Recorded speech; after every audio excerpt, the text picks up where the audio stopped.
La psicología es la ciencia de la conducta y de los procesos mentales. Existen diferentes teorías y variables que tienen participación dentro de la psicología. A continuación, revisaremos una síntesis de los contenidos vistos durante el semestre.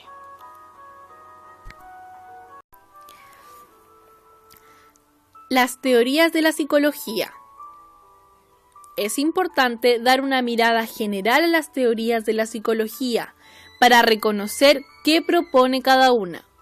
En primer lugar, el estructuralismo estudia la conciencia a través de las emociones, imágenes y sensaciones. El principal exponente fue Kant. En segundo lugar, el funcionalismo. Esta teoría se ocupa por el funcionamiento de la mente, investiga la interacción de la mente con su entorno y sus principales expositores fueron William James y John Dewey. Gestalt propone que la mente configura elementos a través de percepciones o la memoria, considerando que el todo es mayor que la suma de sus partes. El psicoanálisis estudia los procesos mentales y el inconsciente, que lo considera como el lugar donde se depositan las imágenes mentales. El principal exponente fue Freud. El conductismo estudia la conducta observable, propone que el conocimiento es una copia de la realidad, por lo que el hombre se va formando mediante la realidad. El exponente fue Iván Pavlov. El cognitivismo expone que para que se cree el aprendizaje se deben emplear los siguientes mecanismos: la percepción, la memoria y el aprendizaje, que forman un razonamiento lógico. Principales exponentes, Branner y Oswald. El humanismo considera que la persona es un ser creativo, consciente y libre. Se contrapone al psicoanálisis y al conductismo porque pone su enfoque en el hombre. Su principal exponente es Maslow. Y finalmente la teoría sistémica, que estudia el mecanismo en subconjunto y no de manera aislada, por lo que solos se estudia en su complejidad. El principal exponente fue Betalanffy. En cuanto a las variables que intervienen directa o indirectamente en el aprendizaje, encontramos tres grupos principalmente. Comenzaremos con las variables interpersonales. Dentro de ellas están las habilidades de pensamiento, que son las estrategias cognitivas para resolver una tarea. Autoestima tiene que ver con el juicio que el niño tiene de sí mismo, lo que cree que puede hacer y lo que no. Locus interno. Se reconoce a los niños con predominancia un locus de control interno como niños que tienden a tener iniciativa propia a la hora de realizar una tarea. Motivación. Está directamente relacionada con el rendimiento escolar. Mientras más motivados estén los niños en el aula, se facilitará el aprendizaje. Por otro lado, encontramos las variables ambientales, como por ejemplo, la familia. La familia es el primer núcleo social y claramente determina al niño en el medio educacional. La escuela es una comunidad de aprendizaje donde el niño puede desarrollar al máximo sus potencialidades.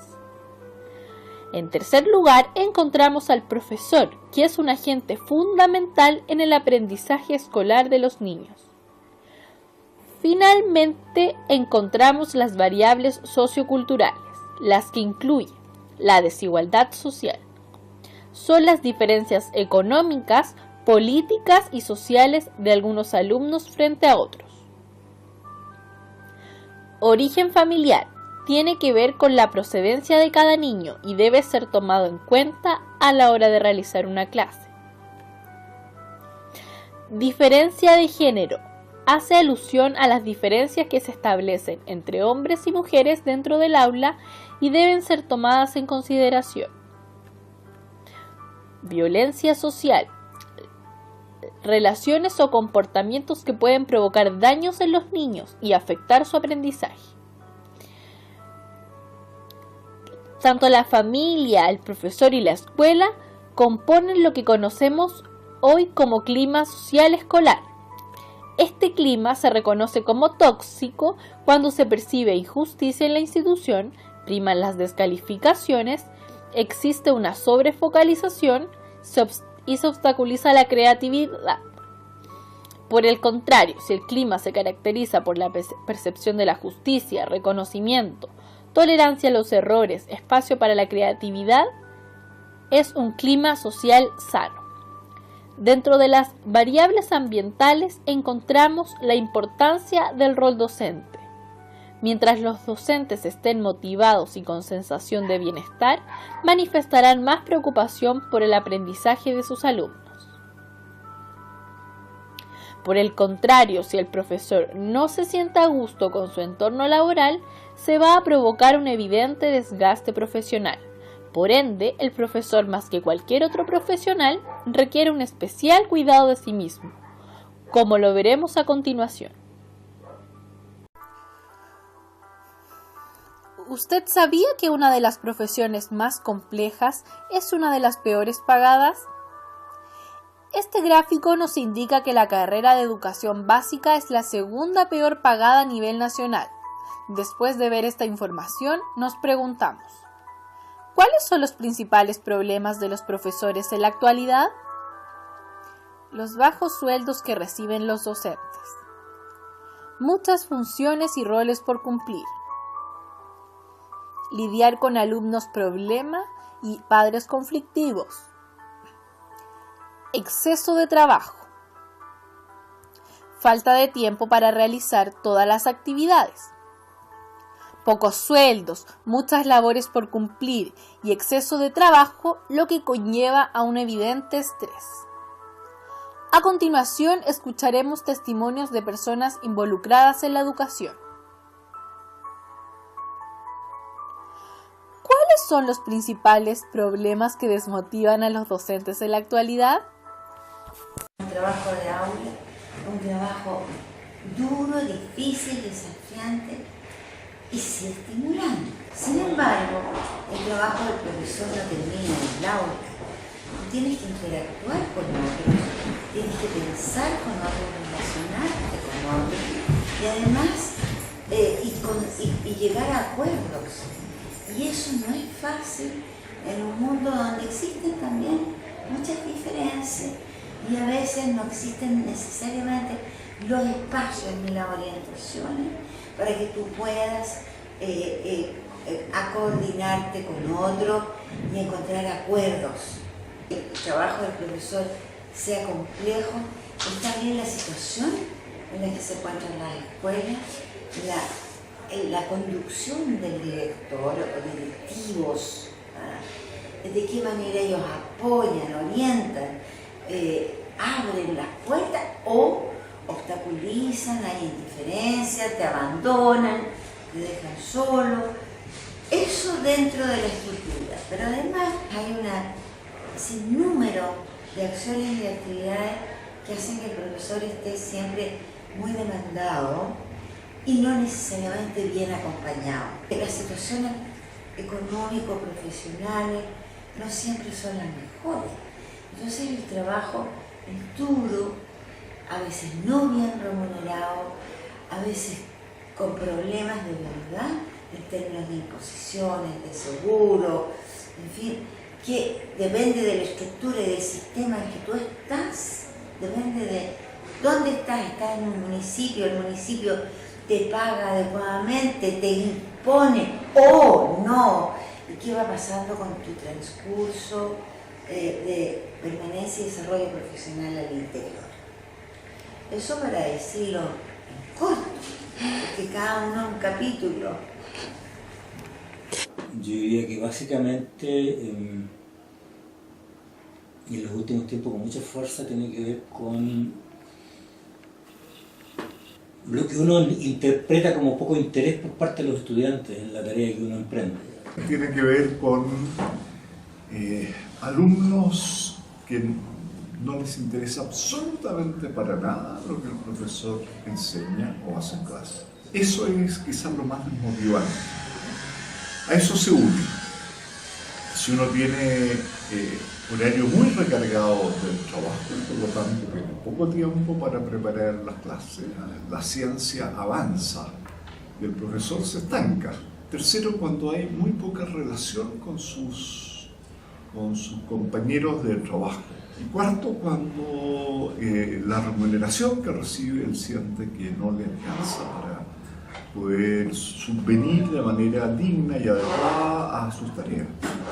Bueno, uno de los principales yo creo que es la relación o el clima que se genera dentro de la sala de clases. Por ejemplo, la relación que tiene el docente con los mismos estudiantes, si es que no es muy fructífera o si el mismo profesor no genera un buen contacto con los estudiantes, el profesor se desmotiva.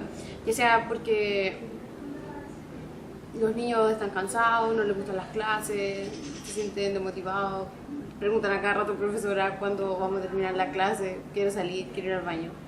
Entonces igual un profesor desmotiva esas cosas. También desmotiva, yo creo, la relación que tiene el docente con el cuerpo directivo docente. Siento que si no se genera una buena relación, esta va a ser muy conflictiva, por lo tanto el profesor no va a tener mucho incentivo, muchas ganas de volver a trabajar, de ir contento, levantarse feliz a trabajar, hacer sus clases. Son los sueldos, las bajas remuneraciones que tienen por hora, también el poco tiempo que tienen para hacer las planificaciones, también a su vez el poco valor que hay hacia los profesores y al trabajo docente. Porque si ponemos en contraste a lo que pesa un ingeniero, a lo que pesa un profesor, obviamente van a ver que es más bacán un ingeniero. Entonces, una de las problemáticas grandes es la desvalorización del trabajo docente, y eso también crea un conflicto en los estudiantes de pedagogía como en los mismos profesores que ya están ejerciendo. Creo que uno de los problemas claves que desmotiva tiene que ver con que ellos levantan un juicio de valor con respecto a sus estudiantes y su comportamiento. Antes de entrar a la sala de clase van predispuestos porque levantan un juicio señalando que este curso es desmotivado, es desordenado, es grosero. Por lo tanto, su predisposición para hacer la clase se transforma en una sentencia. Es decir, este curso no cumple, no está a la altura, es flojo, se distrae, es grosero. Por lo tanto, mi presentación, mi predisposición, lo que proyecta mi cuerpo antes de entrar a la sala de clase, tiene que ver con una disposición negativa. No saber compatibilizar con este escenario lo que hace es frustrarse, ir con esta predisposición que dice este curso desordenado, por lo tanto no quiero hacer clase ahí. Asuntos que ocurren en el mismo colegio, a veces tú te ves imposibilitada de hacer muchos cambios o crear o modificar en el colegio, te sientes a lo mejor muy restringida en el asunto también del control de la disciplina, a lo mejor a veces también quisieras tú hacer muchas cosas y no puedes. La carga horaria, creo que es mucho, se lleva mucho trabajo para la casa y por lo cual entonces tiene menos tiempo para dedicar a la familia, para dedicar a sus hobbies, a sus propios intereses y para descansar, para dormir lo que corresponde, para distraerse lo que corresponde.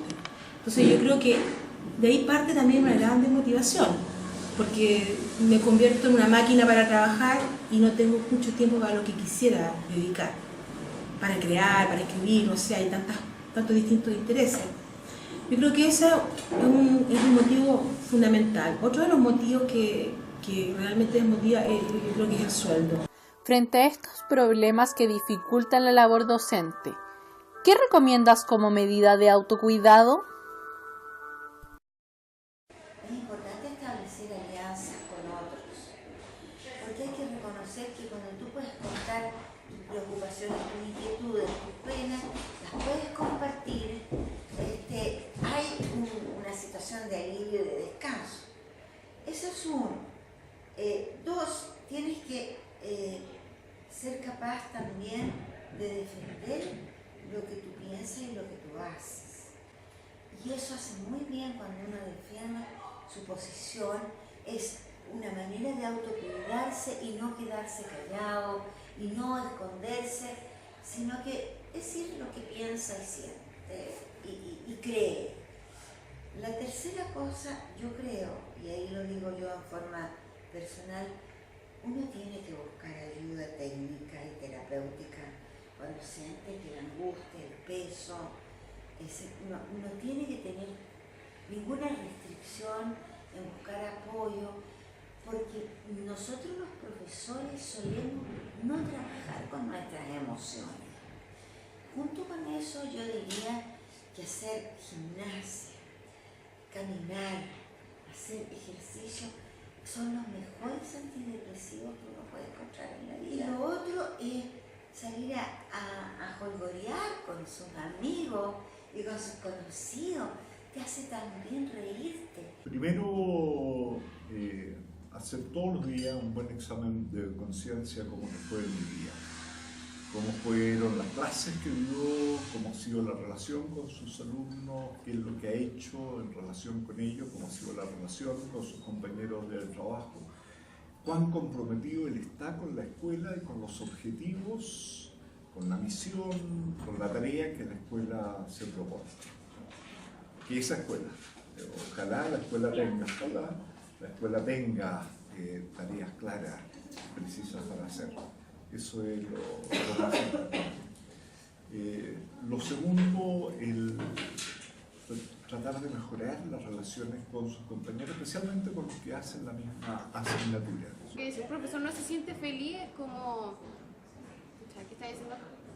O sea, si un profesor no es feliz planificando, o estando en clase, estando en el recreo, hablando con los niños, yo creo que es muy difícil que su trayectoria haciendo clases sea muy fructífera. Siento que no... Es como la primera señal que el profesor tiene que tener. Como, ¿soy feliz haciendo esto? No, ¿por qué? ¿Qué causas provocan esto? Es como súper importante que el docente se empiece a hacer como una autorreflexión, a mirar desde adentro, decir, ¿qué es lo que está pasando conmigo que no estoy sintiendo feliz? ¿Qué pasa que los niños no están poniendo atención en clase? Yo creo que también hacer un hobby, como hacer un alto. O sea, la pega llega hasta aquí, quizás los problemas que tenga ya se quedan ahí y yo sigo con mi vida. En primer lugar, hay que tener la idea de que uno tiene que amar la educación. Tú no puedes ir a una sala de clase solo porque sí. Porque si tú no tienes el autoconcepto de que enseñar es un acto bonito, un acto sincero, algo que te llena, no tenés para qué seguir haciendo clases, mejor te vas. Así que lo principal es de que el profesor tenga claro de que quiere enseñar, quiere estar en el aula y obviamente hacer valer sus derechos, darse sus tiempos. Porque tampoco es bueno mezclar la vida personal con la vida laboral. Yo tengo que tener bien separado lo que es mi casa y lo que es mi trabajo, porque eso muchas veces estresa y estresa mucho. Llevarse las pruebas a la casa, llevarse los trabajos, los cuadernos, todo eso. Entonces, si es necesario que también las mismas escuelas les den los espacios a los profesores, les den más tiempo para organizar y planificar las clases, y de que se hagan respetar, porque no porque estás en un colegio trabajando por horas, tú vayas a dejar que te pasen a llevar y que te exploten, tenés 40 horas, tenés 50 horas en un colegio, no, nada que ver. Uno también tiene que ser sabalero, porque no es una máquina, es una persona, es un ser humano que está educando a ser humano. Conocerse, leerse a sí mismo, interpretarse, buscarse y encontrarse, son 5 palabras claves que me parecen vitales en el autocuidado. Y luego de ahí, de ese conocimiento preliminar, uno tratar de buscar una estrategia que es la que más te acomode, ya sea, no sé, caminar, trotar, escribir, cantar, no sé, compartir, ser más directo, en fin. Pero primero es vital estos 5 pasos que tienen que ver con conocerse. Bueno, yo creo que los profesores tendrían que buscar la forma de hacer todo ese trabajo en forma más liviana. Importa mucho pasar con la familia, el tiempo con la familia también ayuda, yo creo que a sentirse feliz y sentirse acompañado, aprovechar a tus seres queridos, a tus amigos, compartir también con tus amigos la parte social. Y también salir, no sé, poder ir al cine, teatro, esas cosas también ayudan mucho a cuidarse, a mantenerse como activo. O sea, estar convencido primero de lo que uno hace, ser capaz de tener automotivación, digamos, así, dentro del concepto de motivación, yo creo que existe una idea interesante, que es la idea de automotivarse, y automotivarse con pasión, entendiendo que lo que estoy haciendo es un aporte importante. ¿Sí?